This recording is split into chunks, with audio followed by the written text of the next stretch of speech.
Budget కోసం ఎంతో ఆశగా ఎదురుచూసే టైం వచ్చేసిందా అంటే వచ్చేసిందనే చెప్పాలి. ఫిబ్రవరి 2న కేంద్ర ప్రభుత్వం బడ్జెట్ను ప్రవేశపెడుతుంది. మరి దాన్ని అంచనా వేసుకున్న ప్రకారమే మన రాష్ట్ర ప్రభుత్వం కూడా బడ్జెట్ సెషన్స్ మొదలుపెట్టనుంది. ఇకపోతే రాష్ట్ర బడ్జెట్పై తెలంగాణ ప్రజలు ఎంతో ఆసక్తిగా ఎదురుచూస్తుంటే కేంద్ర బడ్జెట్పై రాష్ట్ర ప్రభుత్వం కూడా అంతే ఆశలు పెట్టుకుంది.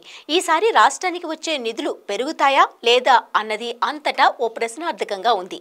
మొత్తానికి ఏ వర్గాలకు ఈ బడ్జెట్ అనుకూలంగా ఉంటుంది, ఎవరి ఆశలు ఎలా ఉన్నాయో ఈ స్టోరీలో చూసేద్దాం.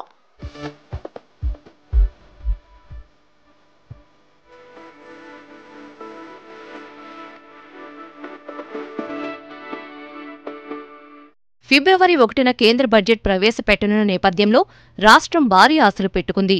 గతేడాది కేటాయింపులు పూర్తిగా కార్యరూపం దాల్చకపోవడం, ఆశించిన మేర నిధులు అందకపోవడంతో ఈసారి కేంద్ర సాయం రానుందా అనే ప్రశ్నలు నెలకొన్నాయి. ముఖ్యంగా ఫ్యూచర్ సిటీ సహా అనేక అభివృద్ధి ప్రణాళికలు, కార్యక్రమాలకు నిధులు అవసరమవుతున్నాయి.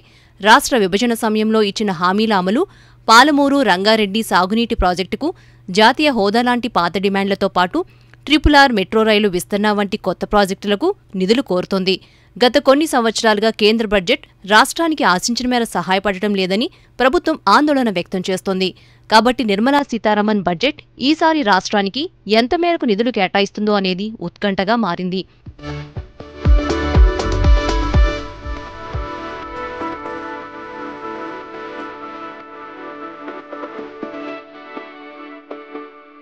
అసలు ఈసారి రాష్ట్రానికి వచ్చే నిధులు ఏమేముంటాయి, ఇచ్చే వాటిలో ఏమైనా కోతలు ఉంటాయా అనేదే ఇప్పుడు ఇంట్రెస్టింగ్ క్వశ్చన్.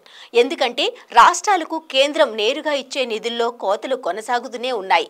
జనాభా ప్రాతిపదికన పన్నుల్లో వాటా 41%గా 15వ ఆర్థిక సంఘం ప్రతిపాదించిన బడ్జెట్లో కేవలం 32%కే పరిమితం చేస్తున్నారనే విమర్శలు ఉన్నాయి.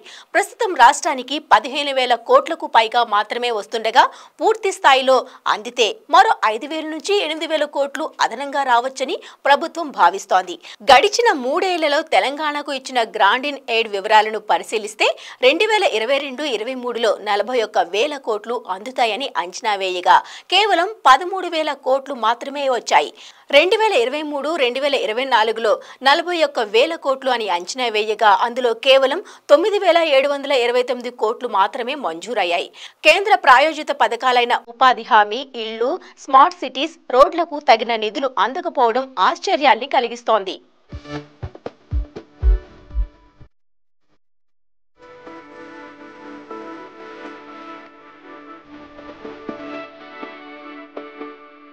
ఏడాది కిందట అధికారంలోకి వచ్చిన కాంగ్రెస్ ప్రభుత్వం రాష్ట్రంలో కొత్త ప్రాజెక్టులకు శ్రీకారం చుట్టింది.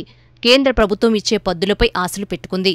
గత ప్రభుత్వం తీసుకొచ్చిన ప్రాజెక్టులను పక్కన పెడితే కాంగ్రెస్ ప్రభుత్వం ఈసారి ప్రతిష్టాత్మక ప్రాజెక్టుల కోసం ప్రణాళికలు వేసింది. ఆ ప్లాన్ ప్రకారం చాలా నిధులు అవసరం. రాష్ట్ర ప్రభుత్వం ప్రతిష్టాత్మక ప్రాజెక్టుల కోసం కేంద్ర సహాయం కోరుతూ ఇప్పటికే వివిధ ప్రతిపాదనలు పంపింది. 2025-26 బడ్జెట్లో నిధుల కేటాయింపులు కోరుతూ ప్రభుత్వ నివేదికను సమర్పించింది.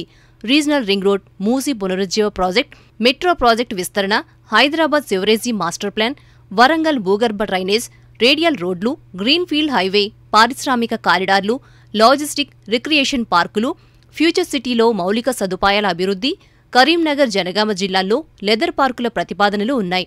అలాగే గోదావరి వ్యాలీ బొగ్గు బ్లాక్లను సింగరేణికి కేటాయింపు, హైదరాబాద్ను సెమీకండక్టర్ మిషన్గా అభివృద్ధి, కొత్త కేంద్రీయ విద్యాలయాలు, జిల్లాల వారీగా నవోదయ పాఠశాలలు, పాలమూరు రంగారెడ్డికి జాతీయ హోదా, IIM ఏర్పాటు వంటి ప్రతిపాదనలు కూడా ఉన్నాయి.